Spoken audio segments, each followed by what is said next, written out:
Hello students, आपका एक बार फिर स्वागत है आपके अपने यूट्यूब चैनल फिजिक्स कक्षा पर। और दोस्तों, जैसा कि आप जानते हैं, हमने जो बुक स्टार्ट की है उसका नाम ऑप्टिक्स है। और ऑप्टिक्स का एक वीडियो लेक्चर हम यूट्यूब पर अपलोड कर चुके हैं। उम्मीद है आप लोगों ने देख लिया होगा। आज उसी का दूसरा पार्ट स्टार्ट करते हैं। दोस्तों, लास्ट लेक्चर में हमने ऑप्टिक्स की डेफिनेशन और लाइट की डेफिनेशन या लाइट के बारे में जाना था कि लाइट वास्तव में क्या है और ऑप्टिक्स में हम किन चीज़ों का अध्ययन करते हैं। उसी क्रम में आगे बढ़ते हुए आज मैं ऑप्टिक्स को हम कितने पार्ट में डिवाइड कर सकते हैं और कौन कौन सी थ्योरी है जिनका ये ऑप्टिक्स के डेवलपमेंट में बहुत बड़ा योगदान रहा, उन थ्योरी को थोड़ा थोड़ा करके हम डिस्कस करेंगे। तो दोस्तों स्टार्ट करते हैं। ऑप्टिक्स को मेनली हमने दोस्तों 4 पार्ट में डिवाइड किया है।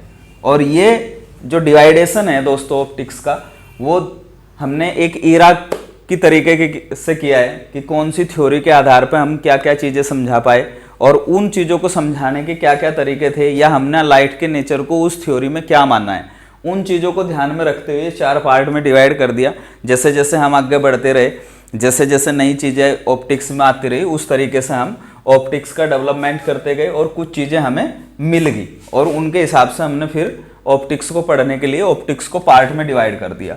तो दोस्तों, जो पहला पार्ट है ऑप्टिक्स का, उसका नाम है ज्योमेट्रिकल ऑप्टिक्स, या इसे ही बोलते हैं हम रे ऑप्टिक्स। ज्योमेट्रिकल ऑप्टिक्स में क्या करते हैं दोस्तों? ज्योमेट्रिकल ऑप्टिक्स में हम ये मान के चलते हैं कि जो लाइट का पाथ है वो एक रे है, वो एक किरण है, और उसमें जो चीज़ें हम सिद्ध करते हैं या जो चीज़ें हम प्रूव करते हैं, जैसा आपका मिरर है, मिरर थ्योरी पढ़ते हैं या लेंस थ्योरी पढ़ते हैं या कुछ और चीज़ें पढ़ते हैं, तो उन्हें हम ये मान के चलते हैं कि लाइट जो है वो एक रे है और उसमें हम सारे ज्योमेट्री के नियम लगाते हैं। जैसे ट्रायंगल्स लॉ हैं, आपका स्क्वायर लॉ हैं, या आपका स्ट्रेट लाइन के लॉ हैं, वो सारी चीज़ें हम इसमें अप्लाई करते हैं। और जब हम ज्योमेट्री अप्लाई करते हैं तो इसलिए इसका नाम क्या रख दिया दोस्तों? Geometrical optics. तो यहाँ पे सारा जो है लेंस सब कुछ पढ़ते हैं, यहाँ पे लेंस मिरर वाली थ्योरी। और लाइट को क्या मानते हैं कि लाइट इज ए रे, और रेज का मतलब है कि पाथ, रे क्या है? पाथ ऑफ द लाइट, यानी कि और क्या है ये? Straight line. और ये रेज कैसी होती हैं? Straight path. कैसा होता है? Straight path. तो ये आप थोड़ा सा इसमें पढ़ते हैं दोस्तों, इसे भी डिटेल में आपने प्लस 2 में पढ़ लिया होगा। प्लस 2 में सारा डिटेल थ्योरी जो है वो ज्योमेट्रिकल ऑप्टिक्स की है। तो ज्योमेट्रिकल ऑप्टिक्स में मेनली पढ़ते क्या है? हम 3 प्रॉपर्टीज़ का अध्ययन करते हैं लाइट की। एक प्रॉपर्टी का नाम दोस्तों है light is moving in straight line. Light जो है वो स्ट्रेट लाइन में चलती हैं और लाइट से रिफ्लेक्शन हो सकता है और रिफ्रैक्शन हो सकता है। ये चीज़ें सारी हम ज्योमेट्रिकल ऑप्टिक्स में पढ़ते हैं। थ्रू इंस्ट्रूमेंट्स भी फिर कुछ इंस्ट्रूमेंट्स पढ़ते हैं, जैसे मिरर है और अपना लेंस है। उसके बाद दोस्तों अब क्या होता है कि थ्योरी क्यों डेवलप होती हैं या नई चीज़ें क्यों आती हैं, उसका भी एक रीज़न होता है। नई चीज़ें इसलिए आती हैं दोस्तों क्योंकि पुरानी चीज़ों में कुछ ना कुछ कमी होती है। जैसे जैसे हम आगे बढ़ते गए, कुछ नई जो प्रॉपर्टीज़ हैं लाइट की वो हमें मिलती गई और उन्हें हमने क्या करना था? एक्सप्लेन करना था। लेकिन हमारी जो ज्योमेट्रिकल ऑप्टिक्स थी या रे ऑप्टिक्स थी, जो अजम्पशन हमने इस ब्रांच में मानने थे या इस पार्ट में ऑप्टिक्स के मानने थे, वो कुछ नई घटनाएं, जैसे इंटरफेरेंस था, डिफ्रैक्शन था, पोलराइजेशन था, डबल रिफ्रैक्शन था, और बहुत सारी घटनाएं थी जो इस रे ऑप्टिक्स के द्वारा जो है वो एक्सप्लेन नहीं हो पा रही थी। तो इसलिए कौन आया होगा? वेव ऑप्टिक्स आई होगी। तो दोस्तों ये एक वेव ऑप्टिक्स जो है दूसरा पार्ट है, इसी का दूसरा नाम फिजिकल ऑप्टिक्स है। और इसमें हम मानते हैं कि light is a wave. Light क्या है? एक वेव की फॉर्म है, इज ए वेव फॉर्म। वो एक वेव के रूप में ये मान के चलते हैं। और कुछ घटनाएं, इस पार्ट से ज़्यादा घटनाएं ये थ्योरी एक्सप्लेन करती है। लेकिन अब भी कुछ कमी रह गई होगी दोस्तों। तो जब कुछ कमी रह गई होगी तो वो सारी प्रॉपर्टीज जो अब आई, उन्हें डिस्कस करने के लिए हमें कुछ नए कंसेप्ट लाने पड़े होंगे। तो वो जो नए कंसेप्ट है वो इन 2 थ्योरी के द्वारा डिस्कस होते हैं। वास्तव में इलेक्ट्रोमैग्नेटिक जो है, इलेक्ट्रोमैग्नेटिक नेचर ऑफ लाइट हम जानने की कोशिश की। जब मैक्सवेल आया तो उसने बताया कि लाइट वास्तव में क्या है? इलेक्ट्रोमैग्नेटिक वेव है। ये हमें बहुत बाद में पता चला। हालांकि हर्ट्स ने 1800 के आसपास प्रूव भी किया था जब इलेक्ट्रोमैग्नेटिक वेव की खोज हुई। और ये बात पहले ही किसने बता दी थी? मैक्सवेल ने, कि लाइट जो है इलेक्ट्रोमैग्नेटिक वेव जैसी कोई चीज़ है और अगर वो होगी तो वो लाइट की स्पीड से चलेगी। बाद में हमें लाइट की स्पीड का पता, तो कहीं ना कहीं ये सिद्ध हुआ बाद में कि लाइट जो है वो इलेक्ट्रोमैग्नेटिक नेचर की है और उसमें इलेक्ट्रिक फील्ड भी है और मैग्नेटिक फील्ड भी है। और उसके बाद फिर कुछ घटनाएं ऐसी हुई जिन्हें हम ना तो इलेक्ट्रोमैग्नेटिक नेचर के आधार पर एक्सप्लेन कर पाए, ना वेव के नेचर वेव नेचर के आधार पर हम एक्सप्लेन कर पाए, और ना ही कहीं ज्योमेट्रिकल ऑप्टिक्स से एक्सप्लेन कर पाए। तो फिर नई चीज़ें डेवलप हुई, और वो नई चीज़ें हमने किससे एक्सप्लेन की? क्वांटम ऑप्टिक्स से।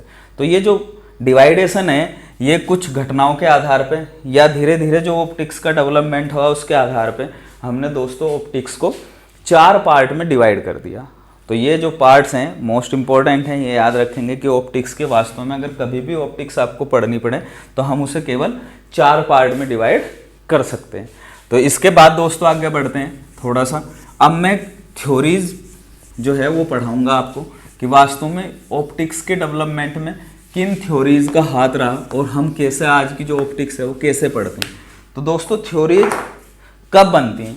जब हम जो चीज़ें हैं वो ऑब्जर्व करते हैं और उन्हें एक्सप्लेन करने की कोशिश करते हैं। तो कुछ लोग आते हैं और अपनी बातें कहते हैं कि ये चीज़ ऐसे एक्सप्लेन हो सकती है। तो वो क्या करते हैं? कुछ अजम्पशंस मानते हैं।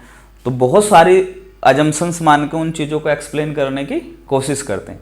तो इसी क्रम में बहुत सारी थ्योरी ऑप्टिक्स के साथ भी आई, लेकिन उनमें से कुछ फेमस थ्योरी हैं जो मैं यहाँ पे डिस्कस करूँगा। जैसे उनमें पहली थ्योरी थी दोस्तों, सबसे पहले न्यूटन ने दी थी, तो इसका नाम ही यही है Newton's corpuscular theory.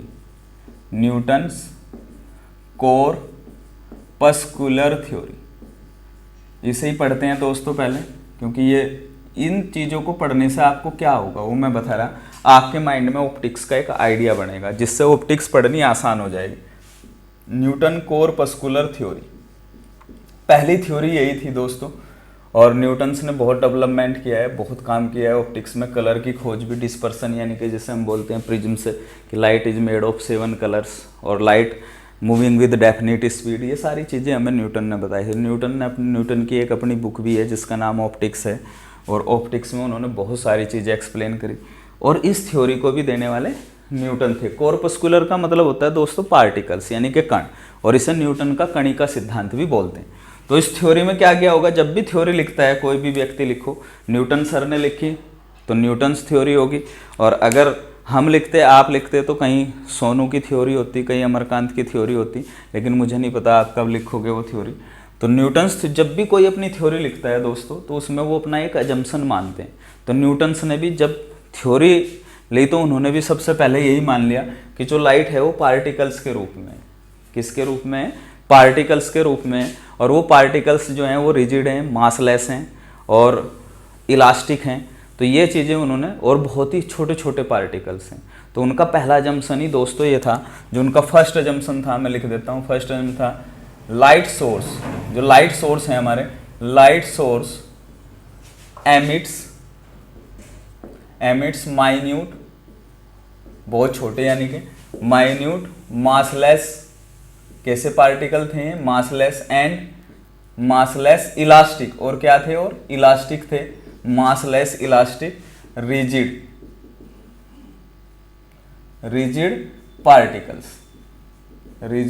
Particles called, इन पार्टिकल्स का नाम उन्होंने कहा कोल्ड कॉर्पस्कल्स।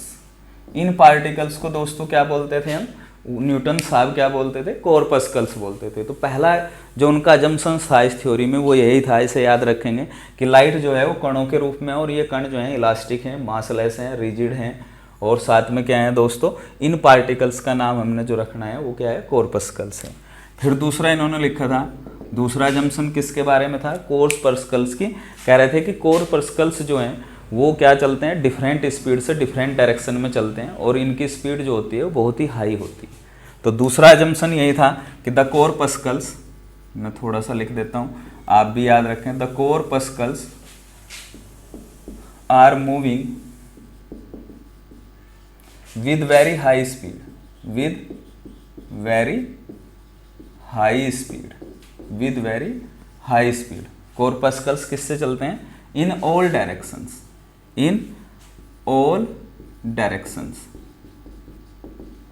In the medium. उनका मानना यह था कि जो कॉर्पस्कल्स हैं ये बहुत ही हाई स्पीड से चलते हैं, किसमें? मीडियम में, और सभी दिशाओं में चलते हैं। तो यह भी एक इनका दूसरा अजम्पशन था कि बहुत हाई स्पीड होती लाइट की। फिर तीसरा अजम्पशन विजन को लेके, क्योंकि उस टाइम विजन पे भी काम होता था, ज़्यादातर लाइट को हम बोलते थे कि ये देखने का स्रोत है, और पहली बार ये व्यक्ति थे न्यूटन दोस्तों जिन्होंने लाइट के नेचर के बारे में बात की थी। उन्हें बताया था लाइट जो है वो कण है। तो हमें एक नेचर पता चला कि लाइट इज ए पार्टिकल्स। तो लाइट क्या है वास्तव में, पार्टिकल्स है। ये बात न्यूटन साहब ने हमें बताई थी। तो लाइट इज ए पार्टिकल्स, तो ये भी आपको बात पता लग गई।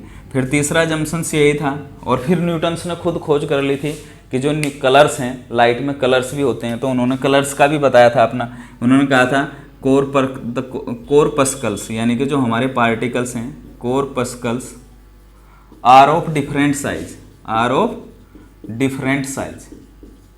किसके हैं ये? डिफरेंट साइज के हैं। और इस डिफरेंट साइज के कारण जो हैं वो अलग अलग टाइप के कलर प्रोड्यूस होते हैं। और due to different size, due to different size, due to different size of corpuscles they produce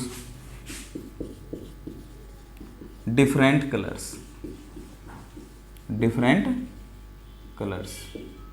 तो उनका एक अजम्पशन ये भी था दोस्तों कि जो कॉर्पस्कल्स हैं वो अलग अलग साइज के होते हैं और उन अलग अलग साइज के कारण वो अलग अलग टाइप के कलर्स प्रोड्यूस करते हैं। क्योंकि आपने पता है कि लाइट में जो है वो 7 कलर्स होते हैं। तो यह भी एक उनका अजम्पशन था।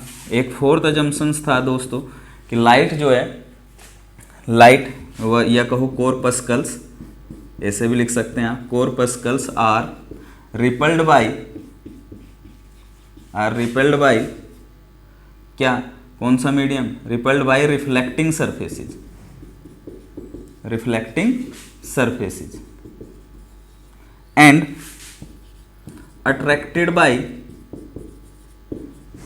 Transparent medium, and are attracted by transparent medium.